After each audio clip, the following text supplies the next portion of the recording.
महाभारत एक ऐसा नाम जो युद्धों, गहरे ज्ञान और अनमोल सीख से जुड़ा है। यह महाकाव्य न केवल एक युद्ध की कहानी है, बल्कि जीवन के हर पहलू को छूता है। पीढ़ी दर पीढ़ी चली आ रही यह कहानी भारतीय संस्कृति में एक खास जगह रखती है। यह हमारे रीति रिवाजों, परंपराओं और मूल्यों का एक महत्वपूर्ण हिस्सा है। यह सिर्फ एक कहानी नहीं है, ये एक आईना है जो इंसान की उलझनों, उसके चुनावों के नतीजों और धर्म और अधर्म के बीच के युद्ध को दिखाता है। ये हमें हमारे अपने जीवन के संघर्षों और निर्णयों पर विचार करने के लिए प्रेरित करता है। सदियों से महाभारत एक मार्गदर्शक रहा है, जिसने अनगिनत लोगों को राह दिखाई है। यह हमें सिखाता है कि सही और गलत के बीच का अंतर कैसे पहचाना जाए और अपने जीवन में संतुलन कैसे बनाए रखा जाए। इसकी चौपाइयां ऋषियों के ज्ञान, योद्धाओं की वीरता और प्रेम, त्याग और बलिदान की मार्मिक कहानियों को बयां करती हैं। यह हमें हमारे पूर्वजों की महानता और उनके संघर्षों की याद दिलाती है। फिर भी इसकी विशालता में छिपे हुए रत्न हैं, अनकही कहानियां हैं जो उजागर होने और सुनाए जाने का इंतजार कर रही हैं। ये कहानियां हमें महाभारत के गहरे और अनदेखे पहलुओं से परिचित कराती हैं। ये कम जानी जाने वाली कहानियां महाकाव्य पर एक नया दृष्टिकोण प्रस्तुत करती हैं, जो अक्सर मुख्य कथा के पीछे छिपे पात्रों के जीवन पर प्रकाश डालती हैं। यह हमें उन पात्रों की कहानियों से जोड़ती है जो मुख्य कथा में अक्सर अनदेखे रह जाते हैं। वे हमें याद दिलाती हैं कि हर व्यक्ति, चाहे उसकी भूमिका कुछ भी हो, जीवन के इस भव्य ताने बाने में अपना योगदान देता है। यह हमें यह समझने में मदद करता है कि हर छोटी कहानी का भी अपना महत्व है। जिस प्रकार एक धागा पूरे कपड़े के पैटर्न को बदल सकता है, उसी प्रकार ये छोटी छोटी कहानियां महाभारत और उसके गहन संदेश की हमारी समझ को समृद्ध करने की शक्ति रखती है। यह हमें यह सिखाती हैं कि हर कहानी, चाहे वह कितनी भी छोटी क्यों न हो, महाभारत के विशाल ताने बाने का एक महत्वपूर्ण हिस्सा है। हम अक्सर महाभारत को अर्जुन, द्रौपदी और भीम जैसे प्रतिष्ठित किरदारों से जोड़कर देखते हैं। उनकी वीरता और संघर्ष की कहानियां हमारे दिलों में गहरी छाप छोड़ती हैं। वीरता और त्रासदी से भरी उनकी कहानियों ने पीढ़ियों से दर्शकों को मंत्रमुग्ध किया है। लेकिन महाभारत केवल इन प्रमुख पात्रों की कहानियों तक सीमित नहीं है। हालांकि महाकाव्य की असली भव्यता इसके विशाल चरित्रों में निहित है, जिनमें से प्रत्येक के पास बताने के लिए अपनी कहानी है। हर पात्र, चाहे वह कितना भी छोटा क्यों न हो, महाभारत की गाथा में महत्वपूर्ण भूमिका निभाता है। भव्य आख्यान के भीतर छिपी हुई कहानियां आम इंसानों की हैं, जिन्हें असाधारण परिस्थितियों में डाल दिया गया। ये कहानियां हमें यह सिखाती हैं कि कैसे साधारण लोग भी महानता प्राप्त कर सकते हैं। ये गुमनाम नायक और भुला दिए गए किरदार हमें वफादारी, बलिदान और धैर्य के बारे में बहुमूल्य सबक सिखाते हैं। उनकी कहानियां हमें यह भी दिखाती हैं कि सच्ची वीरता और साहस क्या होता है।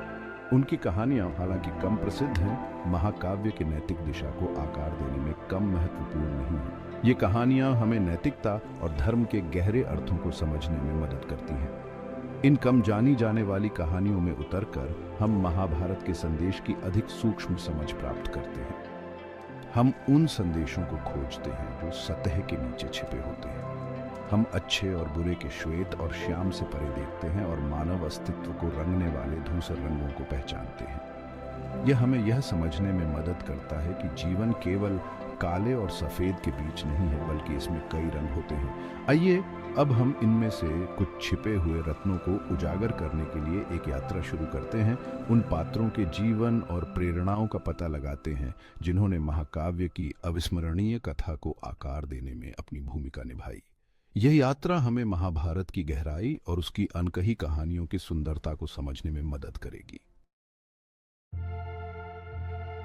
कुरु राजा के बुद्धिमान और धर्मी सलाहकार विदुर महाभारत में एक प्रसिद्ध व्यक्ति हैं। उनकी बुद्धिमत्ता और धर्म के प्रति उनकी निष्ठा ने उन्हें एक महत्वपूर्ण स्थान दिलाया।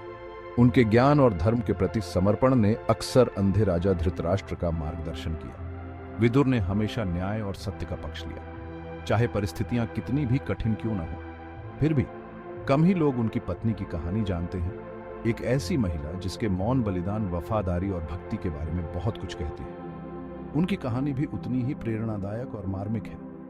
कुख्यात द्यूत क्रीड़ा के दौरान, जहां द्रौपदी का अपमान किया गया था, विदुर की पत्नी सभा में खड़ी थी। उनका हृदय दुख और क्रोध से भारी था। उन्होंने इस अन्याय को अपनी आंखों के सामने होते देखा और गहरे आघात में थी। अपनी आंखों के सामने हो रहे अन्याय को सहन करने में असमर्थ उन्होंने मौन व्रत लिया। ये मौन व्रत उनके विरोध का प्रतीक था, एक शांत लेकिन शक्तिशाली प्रतिरोध। द्रौपदी के साथ एकजुटता में उन्होंने न्याय मिलने तक सभी सुख सुविधाओं को त्यागने का फैसला किया। यह त्याग उनके दृढ़ संकल्प और साहस का प्रतीक था। उस दिन से विदुर की पत्नी ने तपस्या का जीवन व्यतीत किया, फर्श पर सोई, सादे कपड़े पहने और साधारण भोजन किया। उनका जीवन सादगी और विनम्रता का प्रतीक बन गया। उन्होंने अपनी कठिनाई को गरिमा और शालीनता के साथ सहा, जो उनकी अटूट भावना और अपने सिद्धांतों के प्रति प्रतिबद्धता का प्रमाण था। उनके बलिदान ने उन्हें एक अद्वितीय स्थान दिलाया। यह मार्मिक कहानी, जो अक्सर मुख्य कथा की भव्यता से ढकी रहती है, हमें याद दिलाती है कि सच्ची ताकत शारीरिक शक्ति में नहीं, बल्कि अपने मूल्यों के प्रति अटूट प्रतिबद्धता में होती है। यह कहानी हमें सिखाती है कि सच्ची शक्ति और साहस भीतर से आते हैं। विदुर की पत्नी अपने मौन बलिदान के माध्यम से धर्म के वास्तविक सार को मूर्त रूप देती है। उनका जीवन और बलिदान हमें सिखाते हैं कि सच्चा धर्म क्या होता है। कुरुक्षेत्र युद्ध में एक महत्वपूर्ण किरदार शिखंडी को अक्सर भीष्म की मृत्यु में उनकी भूमिका के लिए याद किया जाता है। हालांकि शिखंडी की कहानी केवल प्रतिशोध की नहीं, बल्कि साहस, लचीलापन और पहचान की जटिलताओं का प्रमाण है। एक स्त्री के रूप में जन्मी शिखंडी को एक पुरुष के रूप में पाला गया था, जो युद्ध में उनकी महत्वपूर्ण भूमिका की भविष्यवाणी को पूरा करती थी। सामाजिक पूर्वाग्रहों और व्यक्तिगत संघर्षों का सामना करते हुए शिखंडी न्याय के लिए लड़ने के अपने दृढ़ संकल्प में कभी नहीं डगमगाई। युद्ध के मैदान में शिखंडी का सामना भीष्म से हुआ, जो एक पूजनीय योद्धा थे, जिन्होंने एक महिला के खिलाफ हथियार नहीं उठाने की कसम खाई थी। शिखंडी की उपस्थिति ने भीष्म के लिए एक नैतिक दुविधा पैदा कर दी, जिसके कारण अंततः उनका पतन हुआ। शिखंडी की कहानी लिंग और वीरता की पारंपरिक धारणाओं को चुनौती देती है। अत्यधिक प्रतिकूलता का सामना करने के बावजूद उनकी अटूट भावना और धर्म के प्रति प्रतिबद्धता उन्हें महाभारत में वास्तव में एक प्रेरक व्यक्ति बनाती है।